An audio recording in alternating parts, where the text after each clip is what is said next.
Joining us right now is Puneet Shivam. He's the head of US operations for Avendus Capital and also a speaker for Destination India. Let's talk a little bit about your panel today and what was discussed today. The panel was about the financial landscape in India, which is emerging very, very fast. So the technology and the growth of middle class in India is giving rise to significant opportunities for entrepreneurs and hence investors to participate in the financial technology market in India. So the panel was about the type of opportunities, type of challenges, and type of investment opportunities that are there. Very recently, there were thousands, hundreds of thousands of Indians that did not have a bank account.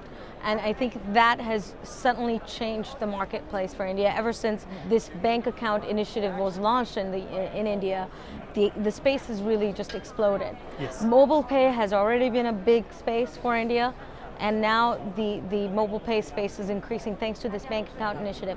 How has that affected the financial space?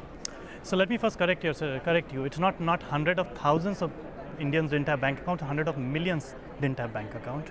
The initiative that Mr. Modi took, which was about including the population to get bank accounts, that was basically the initiatives. In 6 weeks, 250 million bank accounts were opened. So you can see the scope of that, right? Now, from 7 million bank accounts to India now has more bank accounts than the population of US. So that initiative has fundamentally changed the landscape of Indian opportunity. So that's the answer to your question, that how big is the impact. Now what it is leading to, and I'll come to mobile payments in a minute, what it is leading to, since bank accounts are fundamental to any financial transaction. So with these bank accounts, every other type of financial transaction, whether it's payments, whether it's lending, whether it's debit cards, is going through the roof. So some projections that we have is the mobile payment space will become 10 times in the next 5 years. Not 10%, 10 times in the next 5 years. And that will have huge impact because right now about $500 billion worth of transaction goes through digital media, digital form in India. This will go to 1.5 trillion in 5 years. So the opportunity is just exploding because bank accounts are fundamental to any financial transaction.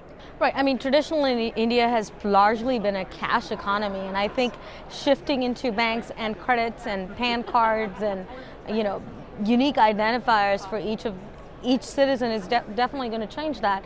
Talk a little bit about the impact it's going to have on mobile payments and mobile penetration in India. Yeah. So I think the best way to understand that is just look at the telecom revolution.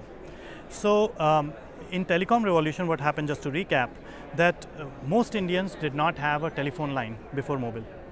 The numbers were in tens of millions of dollars, tens of millions of people out of 1.3 billion had telephone accounts. But with mobile, the whole thing was leapfrogged. So they got into mobile communication, and now there are more than 1 billion mobile phones. Now, piggybacking that, any other form of payment or transaction is dwarfed when you look at the 1 billion phones are there, which are probably with 600 million people have multiple phones. So 600 million people is half the population now have access to a device through which they can do financial transaction. So the mobile payments, according to our estimates, right now mobile payments account for around 10 to 15% of total financial transactions. By 2020, this would become half.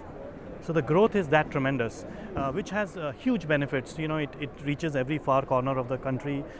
People with small ticket transactions will also get to participate in the economy. And most importantly, from one dimension, is that all this will be recorded what's called white transaction. Right. So it will lead to significant reduction in corruption and all the problems it entails. So that's the impact of it. I think if telecom change India 25%, this is the next 25% change. It's very interesting you mentioned that, because just recently the Indian government actually made the income tax data public, and we finally have the numbers, and it is absolutely stunning to know that the number of people paying taxes in India is, the population is equivalent to New York City. Yes. I mean, a country of 1.2 billion, we have just over 8 million taxpayers. I mean, that is astounding. Yes, and see, all various cuts you do on these numbers are just astounding. The one that you took is one of my favorites actually, because what it tells is that the potential, on negative side it shows you how bad the situation is. On positive side is that the public resources which are needed to uplift the large population out of healthcare issues, education issues, because if you get those two issues out of the way, you have a very vibrant economy. the resources that are inherent, latent in the country are many, because all you have to do, which sounds simple but it's very tough, is that from that handful of million people, less than 10 million people paying income tax, even if you could expand it double, which is still very small number, the amount of resources Indian government will have to do some of these large initiatives will be enormous.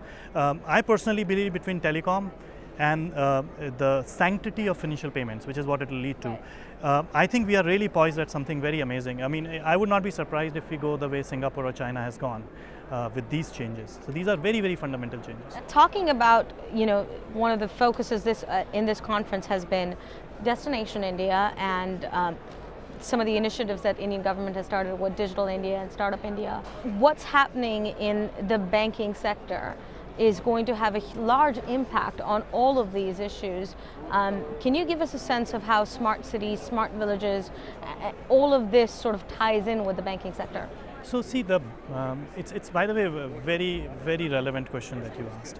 Let's go one step over, even from over banking. It's the economic framework of a country and the monetary framework of the country is defined in large part by the RBI.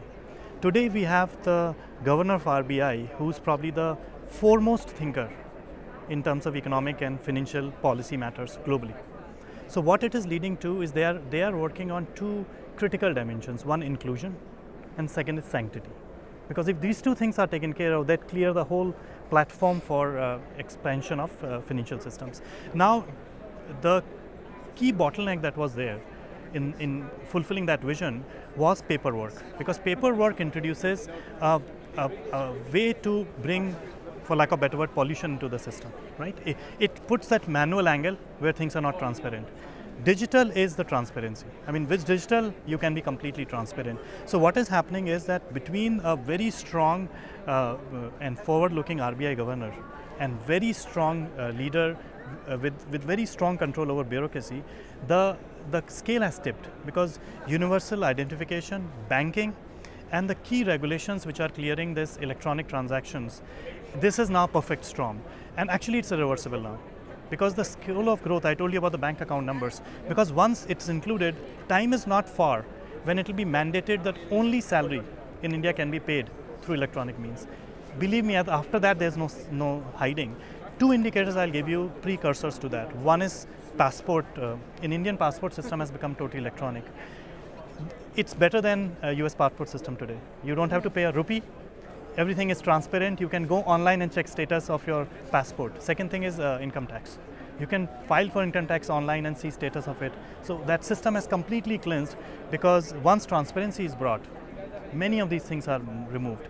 So if you tie political will, competence, the digitization and transparency, this is just, after that you don't need anything else. Very, very interesting insights here with Puneet Shivam, head of US for Avendus Capital.